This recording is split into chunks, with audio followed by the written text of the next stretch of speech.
You know that person who always has a crisis, always needs something, always calls you when they're overwhelmed, and somehow you're the one who ends up exhausted after every conversation. They're not in your life by accident. You're attracting them, not because there's something wrong with you, but because you're doing one specific thing that signals to energy vampires. This person is available. This person will give me what I need. And until you stop doing this one behavior, they'll keep finding you. They'll keep draining you. And you'll keep wondering why you're always the one people dump their problems on. By the end of this video, you'll know exactly what you're doing that attracts energy vampires, why you do it, and how to stop without becoming cold or unavailable to people who actually deserve your energy. Let's start with what energy vampires are actually looking for. Before we get to the behavior that attracts them, let's be clear about what an energy vampire actually is. Because it's not just someone who's going through a hard time. It's not someone who occasionally needs support. An energy vampire is someone who consistently takes more than they give. They drain your emotional resources without reciprocating. And here's the key. They do it without awareness or guilt. They're the person who calls you to vent for an hour but never asks how you're doing. They're the coworker who always has drama and needs you to process it with them. They're the friend who only reaches out when they need something. After every interaction with an energy vampire, you feel depleted, tired, like something's been taken from you. Because something has. Your time, your emotional energy, your mental bandwidth. Now here's what most people don't understand. Energy vampires aren't necessarily bad people. Most of them don't realize what they're doing. They're just unconsciously seeking people who will provide emotional labor without boundaries. And they're really good at spotting those people. They have a radar for it. Which brings us to the behavior that puts you on that radar. Here it is. The one behavior that makes you a magnet for energy vampires. You over-explain yourself. You don't just answer questions. You explain why you're answering that way. You don't just state preferences. You justify them. You don't just make decisions. You defend them. And every time you over-explain, you're sending a signal. I'm not confident in my own position. I need you to understand and approve. I'm willing to expend emotional energy to make sure you're okay with my choices.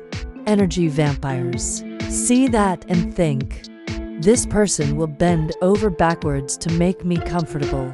This person will absorb my emotional chaos and try to fix it. This person is available. Let me show you what this looks like in real life. Someone asks if you can help them with something. You can't, or you don't want to. But instead of just saying no, you say, I'd love to help, but I've got this thing, and then I have to do this other thing, and I'm already so behind on everything, and I feel terrible because I know you need help, but I just don't think I can manage it right now. Maybe next week though? You just gave them a roadmap of your boundaries and where they're flexible. You just showed them that if they push a little, you'll cave. Because you're not confident in your no. You're asking for permission to have limits. Energy vampires hear that and they push. Oh, it'll only take a minute.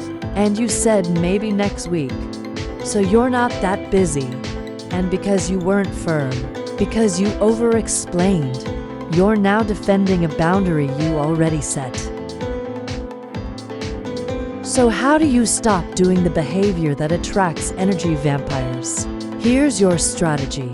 Step 1. Stop justifying your boundaries. When you set a boundary, state it and stop. Don't explain. Don't defend. Don't justify. I can't help you with that. I'm not available. That doesn't work for me. Period. Full stop. No additional information. This feels rude at first.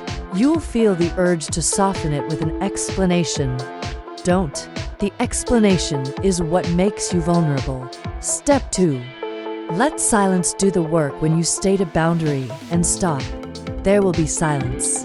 The other person is waiting for you to fill that silence with an explanation. Don't. Let them sit with your boundary. Let them process that it's not up for negotiation. If they push, if they ask why, you say, "It just doesn't work for me," and you don't elaborate.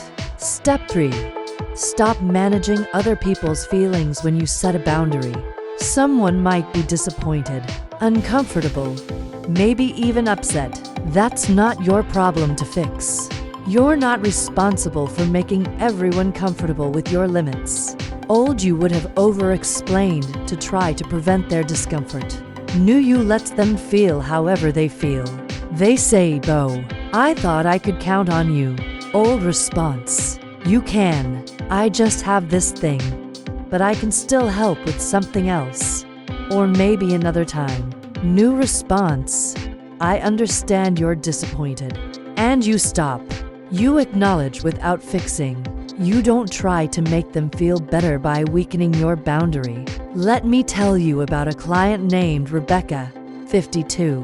She had a friend who was an energy vampire. Every time Rebecca set a boundary, the friend would look hurt. And Rebecca, unable to tolerate seeing someone hurt, would immediately backtrack and over-explain and eventually give in. I told Rebecca, her feelings are not your responsibility. If she's hurt by your boundary, that's information about her expectations, not about your behavior. The next time the friend looked hurt, Rebecca said, "I can see you're disappointed," and didn't try to fix it. The friend escalated. "I can't believe you're being so selfish." Old Rebecca would have spent an hour proving she wasn't selfish. New Rebecca said, "I'm sorry you feel that way," and ended the conversation. The friendship shifted. The friend stopped making emotional demands because Rebecca stopped managing her reactions to boundaries. Step 4. Make your yeses as important as your nos. Here's something interesting. When you stop over-explaining your no's, your yeses become more meaningful. Instead of saying yes to everything because you can't justify saying no, you say yes to things that actually matter to you. And people start to respect your time more because they see that when you say yes, it means something. Energy vampires lose interest in you not because you became mean or cold, but because you became clear. And energy vampires don't want clarity. They want confusion and negotiation. They want people who will explain and justify, because those people are easy to manipulate. Here's what happens when you stop over-explaining and stop attracting energy vampires. Some people will leave. The people who were only in your life because you were easy to drain will remove themselves. They won't stick around if you're not providing unlimited emotional labor. And that's not a loss. That's a filter. Those weren't real relationships. They were transactions where you gave and they took. Some people will adjust. Some people who had energy vampire tendencies will actually adjust. When they realize you have boundaries, they'll learn to bring reciprocity to the relationship. These are people who weren't malicious. They were just lazy. They took what you offered. When you stop offering unlimited access, they figure out how to engage with you in a healthier way. You'll have more energy when you stop over-explaining and stop managing everyone's feelings about your boundaries. You'll notice something. You have energy left for yourself. You're not exhausted after every interaction. You're not drained by people who only call when they need something. You have bandwidth for your own life. Let me tell you about Helen, 53, who spent most of her adult life attracting energy vampires. She was everyone's therapist, everyone's helper, everyone's emotional support. She started practicing what we talked about. Stopped over-explaining. Stopped justifying her boundaries. Started letting people feel however they felt about her limits. 3 friends stopped calling her. She told me she cried about it. Felt like she'd failed at the friendships. But 6 months later, she said, I didn't lose friends. I lost people who were using me. And now I have space for actual reciprocal relationships. The people who stayed in her life were people who respected boundaries, who gave as much as they took, who didn't need her to explain herself. And Helen had peace, real peace, not the fake peace of avoiding conflict by giving everyone what they wanted, but actual peace from having boundaries that people respected. Here's what I want you to understand. You're not attracting energy vampires because there's something wrong with you. You're attracting them because you're signaling availability through over-explaining. Every time you justify a boundary, every time you explain a decision, every time you manage someone else's feelings about your limits, you're putting out a beacon that says, I'm an easy target. Energy vampires aren't looking for strong boundaries. They're looking for people who will negotiate. And over-explaining is negotiation.